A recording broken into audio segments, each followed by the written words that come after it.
Hello, Endeavor here. The Jewish lizard man, founder of Facebook and CEO of Meta Platforms, Mark Zuckerberg, was in the news again this month as his company launches yet another social networking service.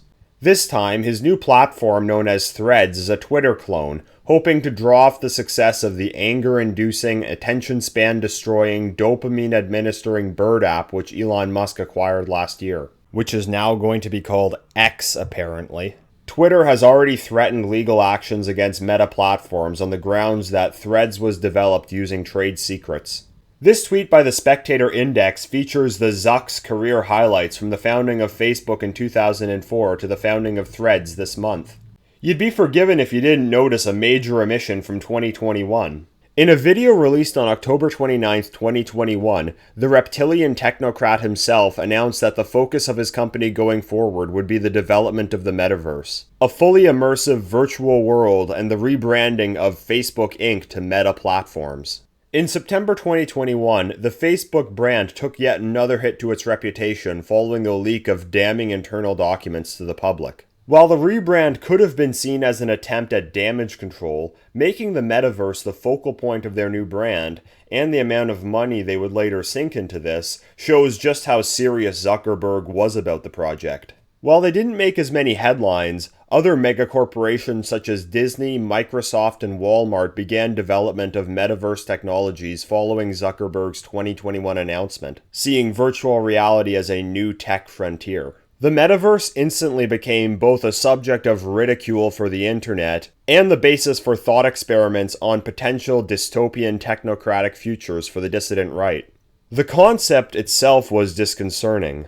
Firstly, as if we aren't already subsumed enough by the hyper-reality of social media, the Metaverse was designed to create an even more subsuming virtual reality. Have you ever wanted to feel like you're physically inside Facebook? Well then the Metaverse is for you. Secondly, what was supposed to be the appeal of such a platform? The message of this disturbing Super Bowl ad featuring an animatronic dog is that your real life might be miserable, but the Metaverse will offer you a virtual fantasy world where you can escape the pain of reality. The Metaverse was announced during the heyday of the pandemic, when technocracy was the hot topic of the online dissident sphere. Given what we were being put through at the time, the implications of this technology and what it could mean for the future were bleak. The Metaverse became a running theme on my Classic Movies series. Morgoth and I spoke about it in our stream on Soylent Green and our stream on Inception. We both envisioned a future with miles and miles of towering skyscrapers filled with people in shoebox-sized pods, all hooked up to the Metaverse. Thankfully today, that future seems less likely than it did back in 2021. Have you ever heard of Horizon Worlds? Probably not. Well, that's the actual name of the platform developed by Meta, released in December 2021. The Metaverse is just a blanket term for a 3D virtual reality in which users can interact with one another. What Zuckerberg meant in his video raving about the Metaverse was the dream of multiple platforms from a variety of companies integrated into a single virtual space. Meta does not actually provide a service called the Metaverse. No one has ever heard of Horizon Worlds. They just refer to the product they've heard Mark Zuckerberg is developing as the Metaverse. And the only thing that they know about it is that they want nothing to do with it. That's one indicator of just how poorly this product has been received. But it gets worse for Meta. A lot worse. According to Business Insider, Meta has spent over $100 billion on research and development of the Metaverse. Microsoft, Disney, and Walmart have all ceased development of their respective Metaverse projects as well this year and fired staff working on them. What does Meta have to show for its gargantuan investment into the Metaverse? Their goal for the year 2022 was 500,000 active users of Horizon Worlds. According to Business Insider, the platform had only 200,000 active users as of October 2022, which was a decrease from its peak of 300,000 in February 2022. It has also been reported that most users abandon the platform after a month once the novelty wears off. Horizon Worlds is played on a Meta Quest 2 headset. While Meta has sold 20 million units for this headset, Horizon Worlds isn't the only game available. Over half of the units are reportedly out of use within 6 months. What can users expect from the Metaverse? I've never had the misfortune of actually playing Horizon Worlds, but it's reportedly an awkward and depressing experience. Despite Meta spending more than the GDP of Bulgaria on the Metaverse, their only product which they've actually released is less impressive than the game Second Life, which was released in 2003. The graphics look like something from the Nintendo Wii, but it's even worse than that. The avatars don't even have legs. What could be more immersive than amputated cartoon characters floating around a world which looks like it was created for a middle schooler's digital art project? So why was the Metaverse such an absolute disaster? A large part of its failure has to be attributed to its dreadful execution. While I may disdain the very concept of the Metaverse, it most certainly would have had much wider of an appeal if it had been done better. Despite the unfathomable amount of money spent on it, the Metaverse is worse than previous iterations of the same idea from years ago, such as Second Life, the Miiverse, or PlayStation Home. However, Horizon Worlds is just one poorly executed platform. As I mentioned earlier, the Metaverse wasn't simply intended to be one platform,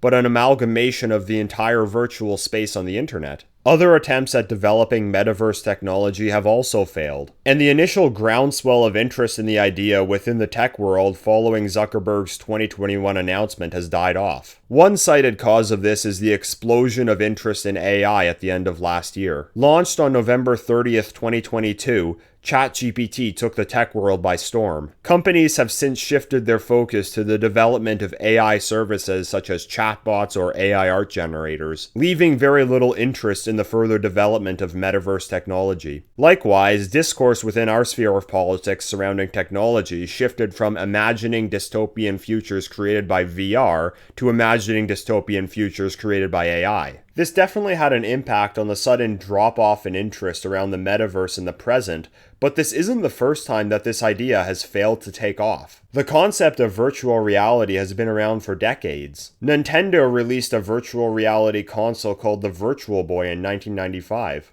It was a critical and commercial failure and was discontinued only a year later. Oculus Rift was developed more than a decade ago, which was primarily used for gaming, but had other functions too. While it had some success, it didn't revolutionize gaming. Video games are still primarily played on flat screens. VR headsets remain a niche accessory which some gamers use, but most could do without. I tried Oculus Rift once, though I can't remember the game. While it was kind of a cool novelty, it gave me motion sickness within 10 minutes, and I was constantly afraid I was going to knock something over in the room. It goes without saying that I'm not going to be purchasing a VR headset anytime soon. Likewise, as I mentioned earlier, the social aspect of the metaverse has been done numerous times before too, with aforementioned games like Second Life, the Miiverse, and PlayStation Home. These had moderate success, a hell of a lot more than Zuckerberg's pitiful attempt, but they never became a mainstay in modern life. They haven't even replaced conventional social media sites like Facebook or Twitter, as Zuckerberg predicted they would in his announcement video. In fact, Meta's recent launch of such an obvious ripoff of Twitter is evidence that they no longer believe that social media is moving in this new direction. So it's not like the concept of the metaverse hasn't been tried before or that the technology simply isn't there yet.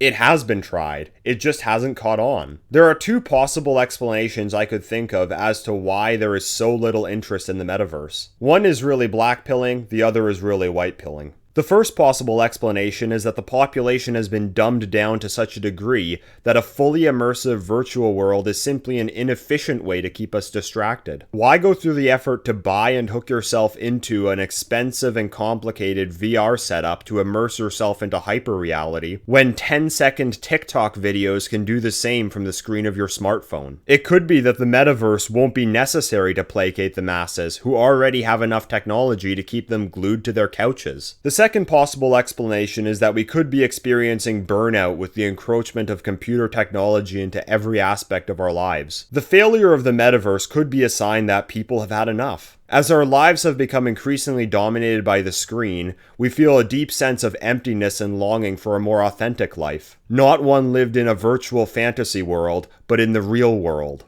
I regard virtual reality as potentially one of the most dangerous innovations of the future because it has the potential to totally sever humanity from the physical form. VR removes us from the physical world and puts us in a world which is totally artificial. The purpose of the metaverse is to kill off genuine human social interaction and transfer it into the artificial virtual realm. This prospect becomes all the more worrying when you consider Agenda 2030 and the future the globalist elites have planned for us. A drastic reduction in quality of life and personal liberty is in the cards. The meme, "live in the pod and eat the bugs," has become a mainstay in public discourse over the past few years because it perfectly describes the nightmarish future which Agenda 2030 would have in store for us. What better way to pacify the masses than the metaverse? To give them the technology to pretend that they're living a fulfilling life as they're imprisoned in the digital gulag. And if everything meaningful to one's life was relegated to the metaverse, would it even matter if their physical forms ceased to exist altogether? Virtual reality is alluring because it offers the dream of living out one's fantasies which they have no hope of ever doing in reality. Even more so if you consider where society is going. But as we've seen time and time again, the hyper-real man-made copies of the things we desire have never been able to satisfy the human soul the same way as those bestowed upon us by our Creator. Beyond Meat is not meat. Trans women are not women. Artificial intelligence is not intelligence. And virtual reality is not reality. Imagine an existence trapped in a virtual fantasy realm as your physical body rots away, alone and uncared for. The world you inhabit is never enough to give you a fulfilling life, but just enough to make you wish that you could live one in the real world. The only thing worse than that I could imagine is if that artificial world you were trapped in was designed by Mark Zuckerberg. But thankfully, it looks like that's never going to happen. If you enjoyed this video, please like, share, and subscribe. This video was originally released as an essay on Substack, where you can follow me for exclusive content. And if you want to support my work with a donation, that'll be the place to do that too. Telegram is where you can follow me for updates. All links are down below. Thank you for listening. Till next time, Endeavor.